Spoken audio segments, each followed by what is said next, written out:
You are now tuned in to Power Podcasts, the Empower Hour. Peace and blessings, beautiful souls. I am Brandi L. Bates, author of Moonshine for the Soul, The Art of Grind, and many other books. I'll be your host for tonight. You can find me on Twitter at Soledad Francis and on Instagram at Brandi is Winning. Most of these podcasts can be found archived on YouTube. Hashtag Power Podcasts, but please listen to them while they still have all of their spirit and vitality by subscribing to us on iTunes, Spotify, SoundCloud, and or brandybates.podomatic.com.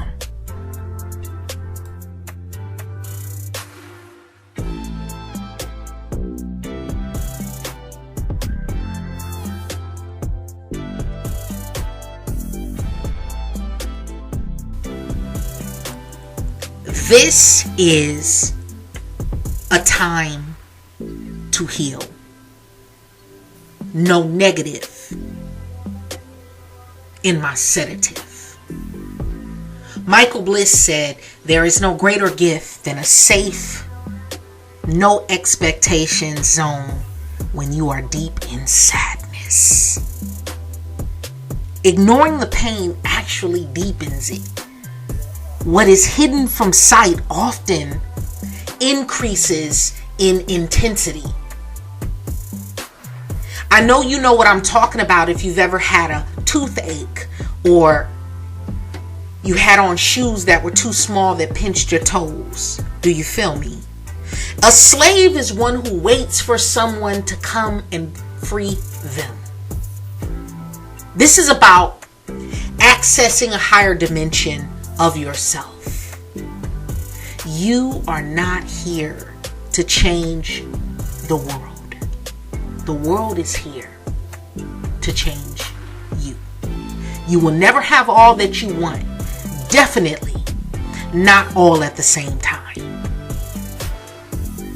Seneca once wrote, "To bear misfortune with a tranquil mind robs hardship of its strength and weight." That means hold your motherfucking head up as you go through the storm, as you go through the trials and tribulations, as you go through the ups and the downs that are inevitable in life. I don't care who you are. I don't care how cute you are, how wealthy, how healthy, how successful, how plugged in and connected you might be. You're going to go through some hardship, baby. You're going to experience some things that pull the rug from beneath your feet. You're going to experience times that knock the wind from your chest. But if you can maintain a tranquil mind, it just takes the sting out of all of the hurt. Life is unfair in several instances. Life is unfair when you're broke. Life is unfair when you're unhealthy. And life is unfair when you are rigid in mind and spirit. You are the emptiness in which everything seems to exist. Nothing is how it seems. Nothing is as the mind claims it to be. No one owes you respect or support. Really, nobody owes you shit. You must learn how to respect and motivate yourself first and foremost. Cultivate all the motivation you need within yourself first. Like before you even leave the house, you need to already be pumped up. Since I was very young, I remember being like 9 or 10 years old getting ready for school. And I would always have my music I would be listening to. I mean, I've literally gone from listening to cassette tapes and records, vinyl. I'm dating myself, but who gives a fuck? Records, cassette tapes, CDs, to streaming. I'd always have my music, my motivational music. And I turn it on from the moment I wake up while I take my shower or my bath in the morning and get ready for the day, I'd have something to get my mind right, to get my spirit right, to get, in the zone. And then as I've grown older, I've incorporated prayer, meditation, a moment to yourself, to just get your mind right and be at one with yourself before you even face the world. Because when you head off into the world, when you head out into traffic, when you head out and have to deal with people and all of our neuroses and drama and all the bullshit that comes with different people, if you're not already fortified, a lot of that can spill over onto you and affect you. Affect you mentally, affect you spiritually, affect you psychologically. So you have to learn how to already be uplifted before you even head out to deal with the world. Cultivate all the motivation you need within yourself first. Never go looking for it outside. Never go looking for motivation in the person that you are in a relationship with, who you may be married to, who you may be having sex with. Never look for it in your children or your parents or your siblings. Never, ever, ever look for it at your job or your workplace. Definitely do not look for it at school, in a class. It's an inside job. It's something that you have to build within yourself. You are an artist. I don't care what you do. I don't care what you label yourself as. You are an artist. Your life is your art. Every moment is a blank canvas to your creative expression. To attract better, you have to become better. You can't do the same things and expect lasting change. Transform your mindset.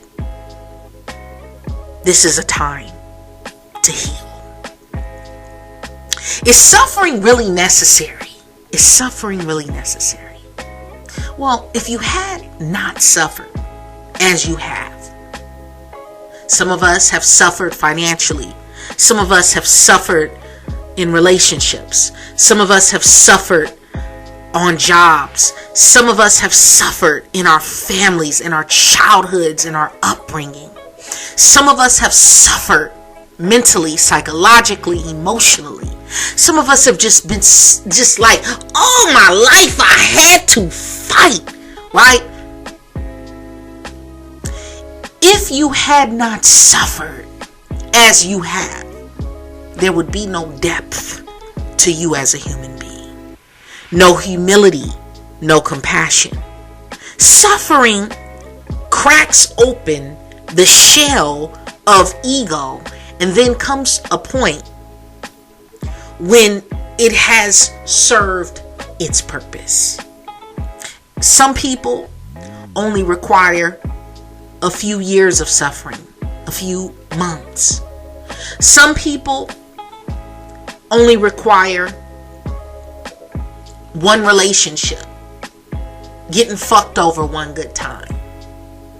Some people only require one divorce. Some people require death. Some people require disconnection. Some people require prison. I hate to break it to you. Suffering cracks open the shell of ego. Suffering is necessary until you realize it is unnecessary. Or as the old heads would say, until you've learned your lesson. A time to heal. Sometimes the mind and intellect hinders our connection with spirit. Be mindful not to give power to things you do not want to experience in your life. If you don't want to experience something in your waking reality, you don't even want to give it life while it's still in your imagination. You don't want to pump oxygen into it while it's still a figment of your imagination, while it's still a thought in your mind. That's when you have to let it go.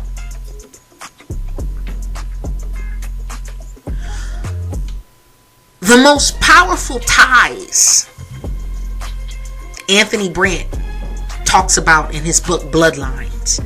Anthony Brandt, he says the most powerful ties are the ones to the people who gave us birth. It hardly seems to matter how many years have passed, how many betrayals there may have been, how much misery in the family.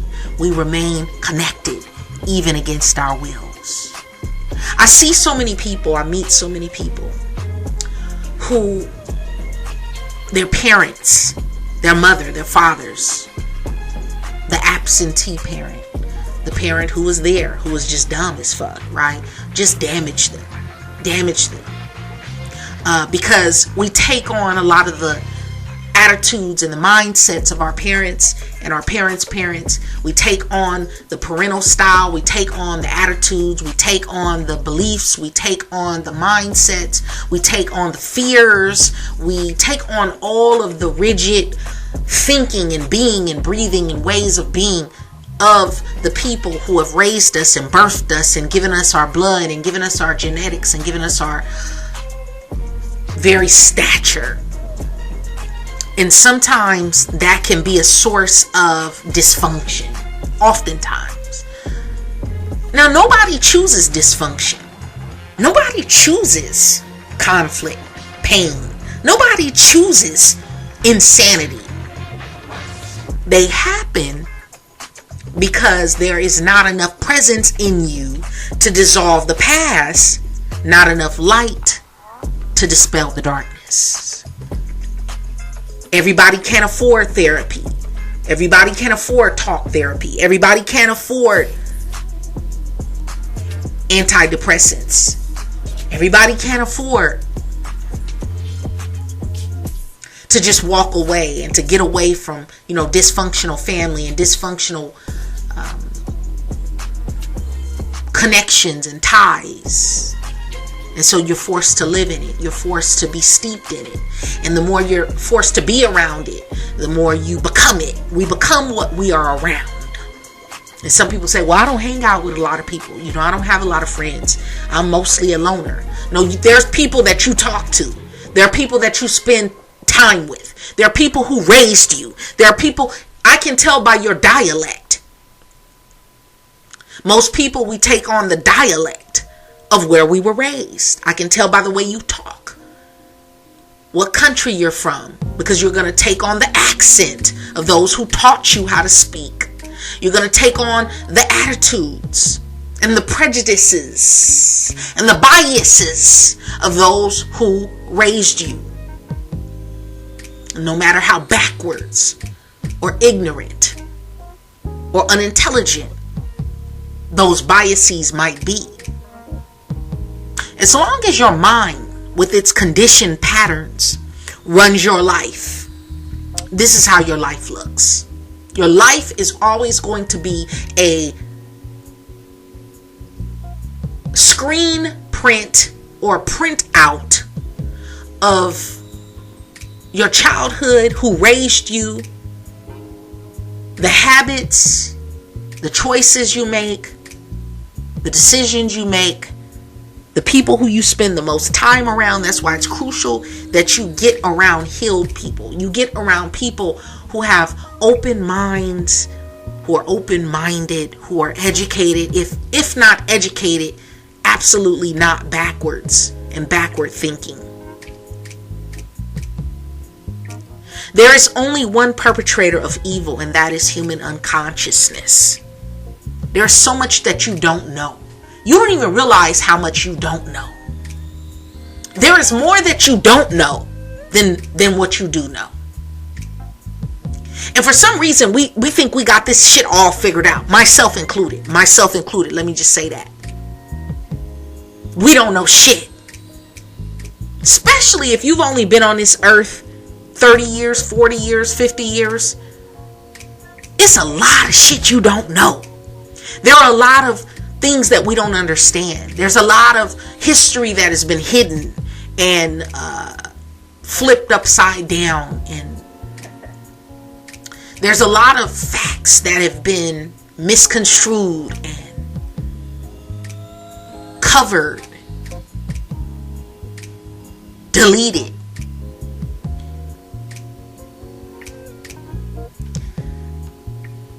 A time to heal. A time to heal. This is a time to heal. If you could look behind the thin veil of what you call a person, if you could truly look into the heart of any or everyone, you could not fail to love them. Only our false projections, false pretenses from the mind try to justify why it is not wise, like to love a stranger, right? When you're young, they teach you don't talk to strangers, don't talk to strangers. No new friends, right? We don't know them. But why is it risky? The ego mind says others don't deserve to be loved. That's really what, when you get to the bottom of it, that's really what it is. While hatred and suspicion divides, love brings all things together in harmony and joy. As long as we are divided, we'll always be weak, we'll always be broke, we'll always be poor, we'll always be sick. As long as we're divided. And I don't care if we're talking about race, I don't care if we're talking about ethnicity, I don't care if we're talking about nationality, if we're just talking about humanity, period. As long as we're divided, us against them, those people, them and us. And I don't know who I'm talking to. But as long as we're divided, especially among family. Do you have family that you haven't spoken to? People you don't fuck with? And I understand, because I have people I don't really rock with, because I just don't rock with them in the way they think. Their mindsets is a turnoff to me. It's ugly to me. But innately, I know, as long as we're divided, we'll always be weak. Suffering has a noble purpose. Suffering has a noble purpose. The evolution of consciousness and the disintegration of the ego. That's the purpose of suffering. The evolution of consciousness and the disintegration of the ego. You ruin your life by desensitizing yourself. There is something breathtakingly beautiful in the moments of smaller magic that occur when you strip down and are honest with those who are important to you. Right? Tell your mother you love her in front of your friends. Let that girl know that she inspires you. You know, somebody looking fly, they got a fly hairstyle or whatever. You just really resonate with them. Let them know, you fly. I'm feeling you. Express. Open yourself up. Don't harden yourself to the world. And be bold in who and how you love. There's courage in that.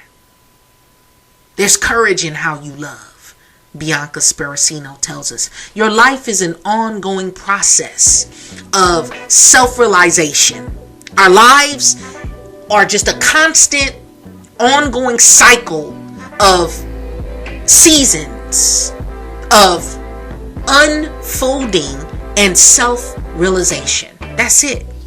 A maturing away from rationalization, fear, because fear is a big one, resistance, escape, commitment phobias, in all of its iterations, because that can look like a lot of different things.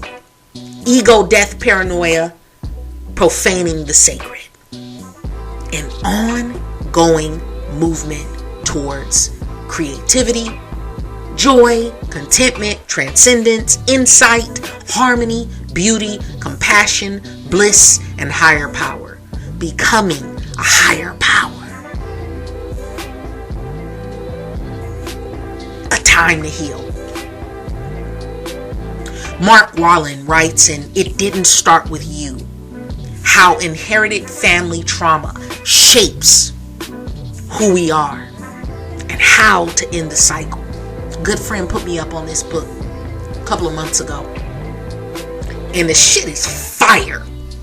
Mark Wallen is called It Didn't Start With You. Cop that, get the Audible, find it on YouTube, wherever you can find clips and snippets, read it, hear it, listen to it, get it in your spirit. But he says this: when family members lead unhappy lives or suffer an extremely difficult fate, it's often easier to reject them than to feel the pain of loving them. Anger is often an easier emotion to feel than sadness. I'm gonna say it again, because that shit hit me. It hit, right? Anger is often an easier emotion to feel than sadness. It's easy to be angry, baby, because sadness kind of looks weak to a lot of people. He also goes on to say, a child who takes care of a parent. How many of you have gone through this?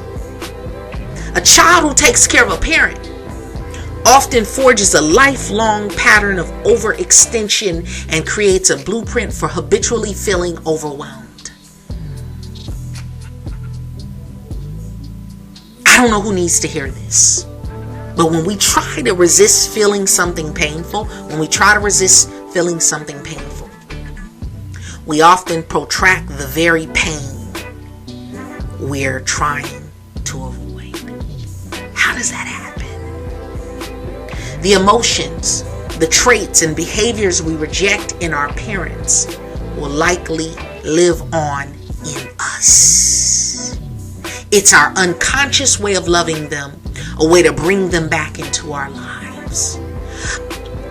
Here's the thing.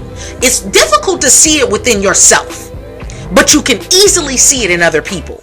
Like, I can see so many people turning into their mothers or their fathers. And the irony is this: all the things that you hate about your parents, or the things that you don't really like about your deadbeat ass daddy that wasn't there for you, you're becoming them. And for a lot of women, all the shit you don't really like about your mother, the shit that you don't really rock with about her, it's in you. And it's coming out of you. And you're living it and you're becoming it every day. The more you try to not be like her, you're being like her.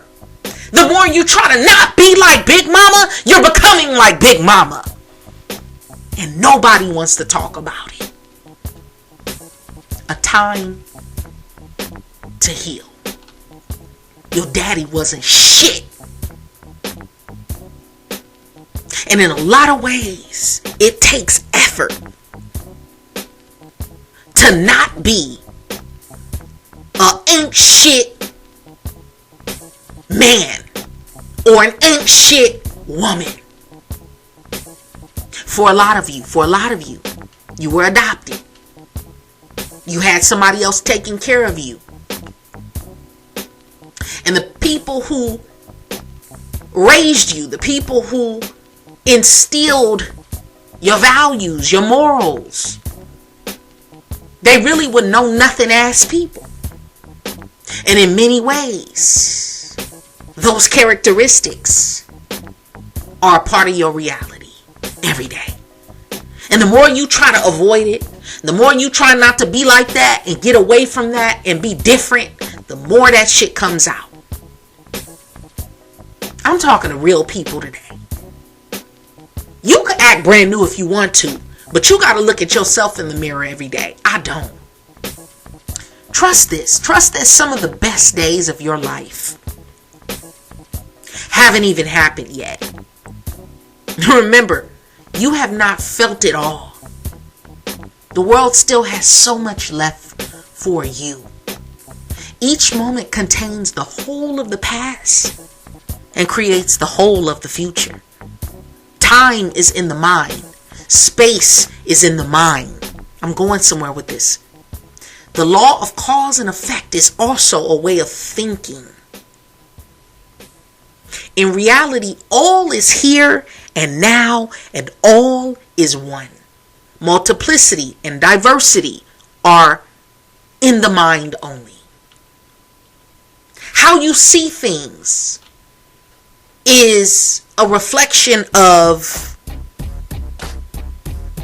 the viewpoint you give it, the complexion you give it, the color, the taste, the texture, the thoughts, the feelings are all what you give it. When you meet somebody, you can say, well, I'm feeling them. I'm feeling her. I'm feeling them. Oh, I'm not feeling this. I'm not feeling that. I don't like that food. I don't like that restaurant. A big one for me is neighborhoods. I feel energy when I enter a room. If I go into a neighborhood, or I go into an establishment, or I walk into a home or a building, I feel an energy.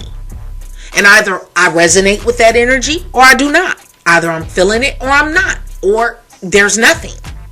But what I feel, I'm wise enough to know a lot of what I'm feeling is what I'm bringing to it.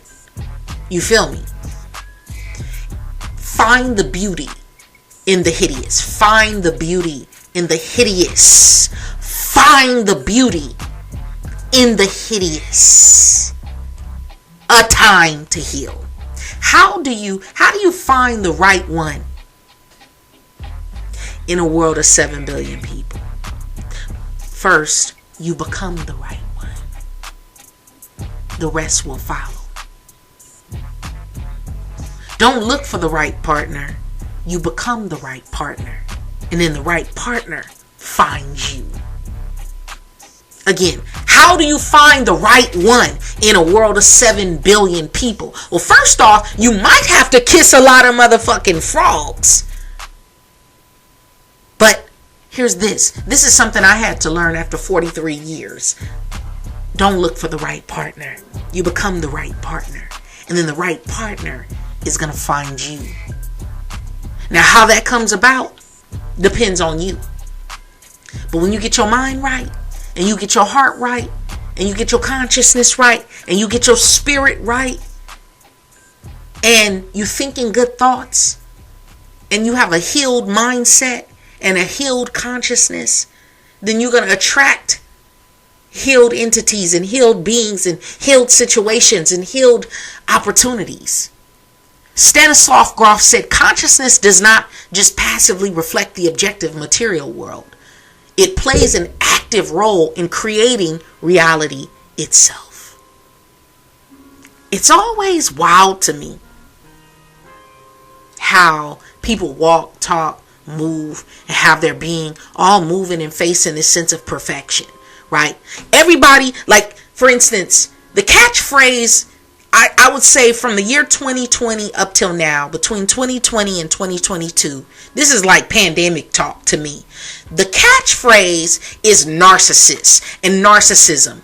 And it always grinds my nerves because the people who are calling other people narcissists, first of all, 10 times out of 10, you don't even know what the fuck a narcissist is. You've never read a book on narcissism. You don't realize narcissism is an actual personality disorder that it's a diagnosis. So unless you've gone to school and you've read and educated yourself on personality disorders and mental disorders, and you've studied psychology and you've earned a degree in psychology and psychiatry, it's not up to you to diagnose somebody as a narcissist, because 9 out of 10, you're probably a narcissist. That's the catchphrase of 2020, 2021, and 2022. Oh, the narcissist, and this is narcissist. Y'all don't even know how to spell a fucking narcissist. But here's the thing. Everybody is pointing to other people and blaming other people and calling out other people's shit. And yeah, he needs to get his shit together. And she's toxic and he's toxic and they're toxic and he's a narc and she's a narcissist. Here's the thing. Everybody is acting as though their shit doesn't stink. And I'm here to tell you, your shit stinks. When you wake up in the morning, I guarantee your breath stinks. I guarantee you have to put your pants on one leg at a time. I guarantee you have to sit down on the toilet. And when you sit down on the toilet, baby, you are human. There is still a lot of work to be done in all of us. Okay? But it's always so wild to me how we all look at others or other people or the other, and we have all these catchphrases and these labels and these names that we really don't even understand. As though we're perfect. And we judge other people for being imperfect, even though we too are imperfect. A time to heal. Something that is non-existent in every way possible is perfection. Nothing more fantasy, nothing more unreal, nothing more ethereal than perfection. I've yet to meet a perfect man or a perfect woman, a perfect mother, a perfect father. I've yet to meet a perfect human being, period. There are no perfect relationships because there are no perfect people. There are no perfect situations because there are no perfect people. Everything is going to have spots and stains and blemishes and space needed to heal. Everyone can stand to improve. And I want you to take that with you today. We all can stand to improve. There's always room for improvement. That's always my prayer every morning, that I become better and wiser in every way, in every dimension, because I realize how imperfect I am. And although I know I'll probably never reach perfection, if I can just get a little better by 1 degree every day, if you just get better by 1 degree every day, physically, mentally, psychologically, financially, read some new shit, go somewhere you've never been, learn a new word, learn something you've never known before, listen to something you've never listened to before, experience something you've never experienced before. 1 degree every day. At the end of the year, you're 365 degrees better, 365% better, wiser, smarter, improved, closer to perfection, but ultimately never quite able to reach it. This sense of perfection, this sense of, judging other people for their dereliction or their shortcomings. The sense of perfection has a built-in contradiction, one that Ram Dass once captured very succinctly by a statement he had heard from his Himalayan guru, right? And he said, the world is absolutely perfect, including your own dissatisfaction with it and everything you're trying to do to change it. And I just love that. Here's the thing. Although we are all perfectly imperfect, the world is perfect even with the imperfections. Even with you knowing that you need to get better and you need to tighten up on your shit. We can all stand to either lose some weight, right? Earn a little bit more money, get a little bit more, enlightened, what have you, whatever the case may be. But that in and of itself is how it should be also. Stay in a beginner's mind. Stay in a beginner's mindset. Never leave beginner's mind. Because in beginner's mind, the possibilities are infinite. They are open. Anything can happen. You're open to learn anything you need to learn. If your view of something needs to change, you're open for it to change. No matter how deeply you have seen something, no matter how much you think you know something, stay in beginner's mind. Don't get rigid. No matter how great a revelation you may have had or think you know or have mastered, no matter how great an opening in the core and depth of your being, if you stay in innocence in the mind that's a very light that never takes its ideas as truth, then there will be a much greater potential for your thoughts as well as your communication with others to be naturally inspired. So understand, everything about our lives is cyclical and seasonal. Your life is an ongoing living entity that goes through summer, spring, fall, winter. If you look back over the course of your life, look back over your puberty and pubescence and prepubescence and your teenage years and when you turned 18, look at your childhood, look at all that shit. And you'll notice every year of your life, every season of your life went through these different cycles. Times when shit was good, times when shit might not have been so good, right? Times when your money was right, times when your money wasn't right. Times when you didn't know shit, times when you felt like you was balling and you was just that girl, right? That bitch, right? Times when you was the man, times when you was a nobody, right? We all go through these different cycles of summer, spring, fall, winter.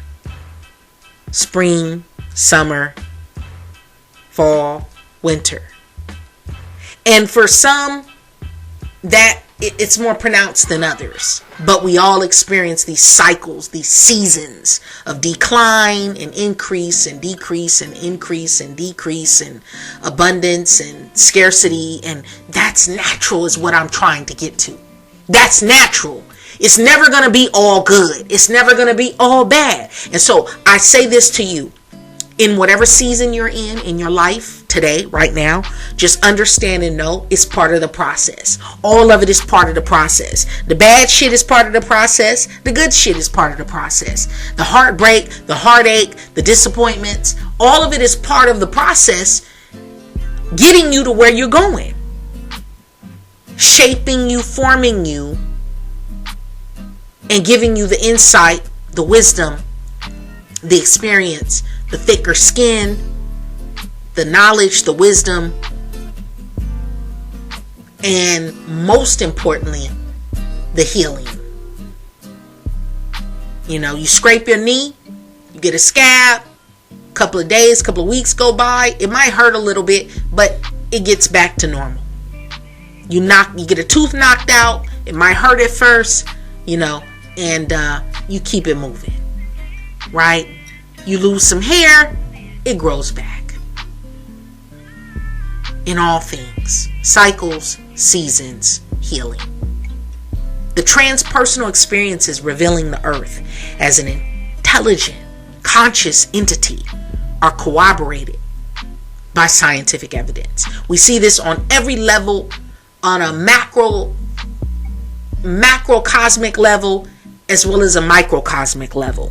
Gregory Bateson, who created a brilliant synthesis of cybernetics, information and systems theory, the theory of evolution, anthropology, and psychology, he came to the conclusion that it was logically inevitable to assume that mental processes occurred at all levels in any system or natural phenomenon of sufficient complexity.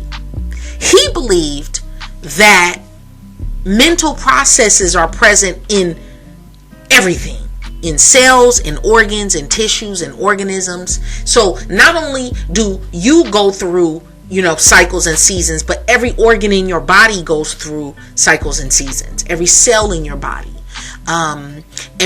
everything about life, organic, carbon-based living entities, goes through these changes. Again, it's present in cells, organs, tissues, organisms, animal and human groups, ecosystems, and even the earth and universe as a whole. And I believe that.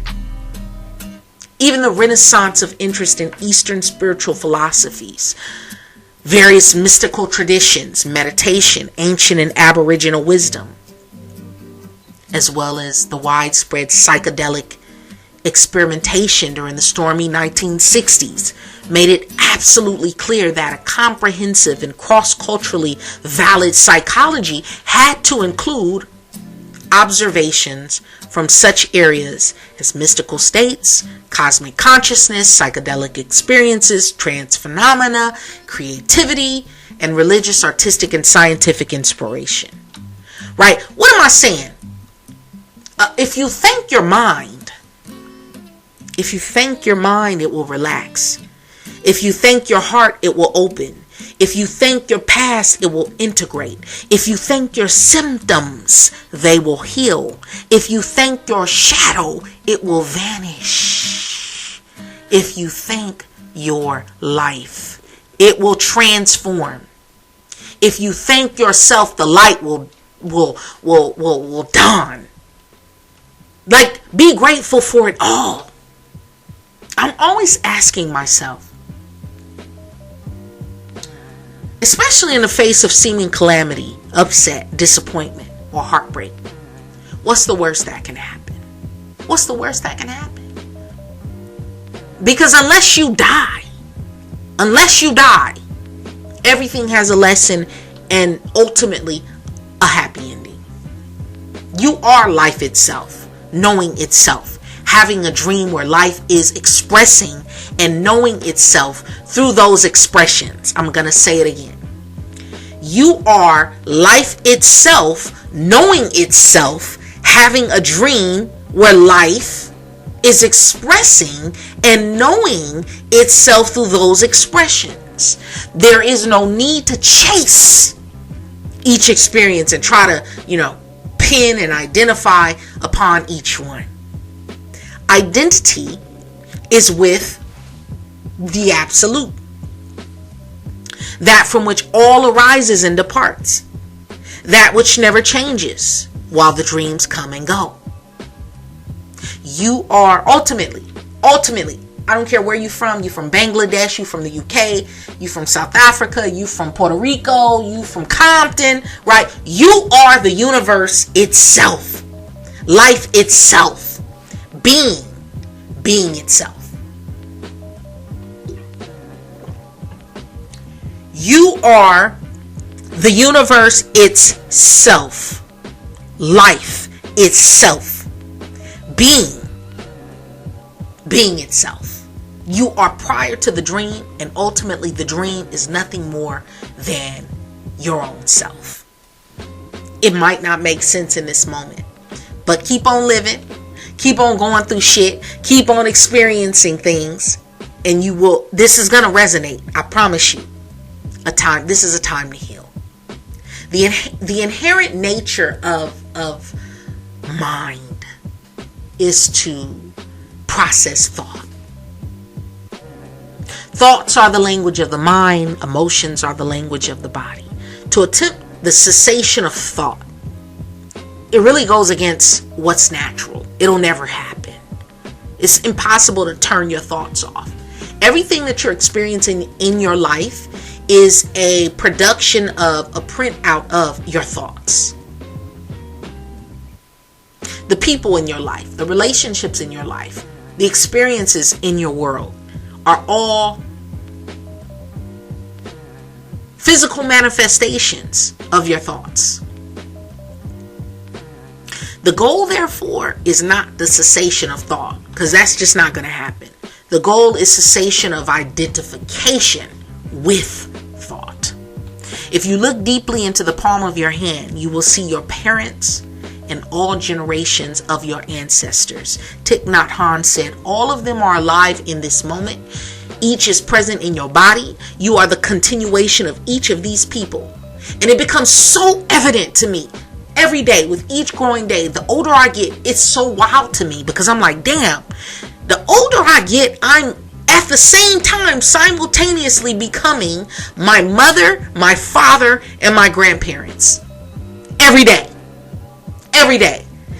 Not a day goes by that I don't say something and I don't hear my mother or I don't hear my father's voice. I'll say something, I'm like, damn, that's some shit my father would say. Or I'll do something or the way I prepare, dinner or cook breakfast. And it's like I'm moving. I know I'm in my body, but mechanically, I feel like I'm my grandmother. Because all of who we are is who they were in real time, combined with our own thoughts and our own experiences in this day and age. The great teachers know. They knew. The truly great ones don't care whether you believe in their teachings or not.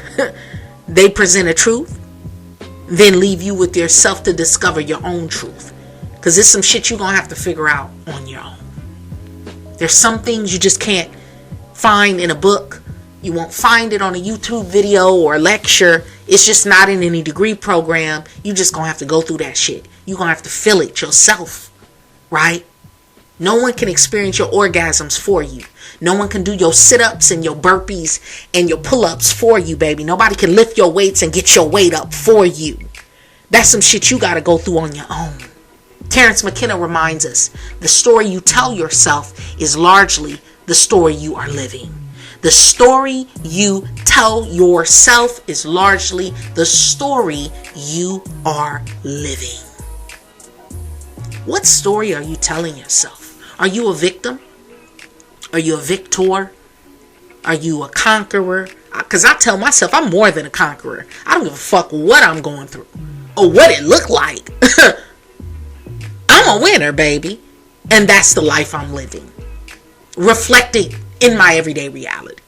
But that's just me, right? You have to take seriously the notion that understanding the universe is your responsibility.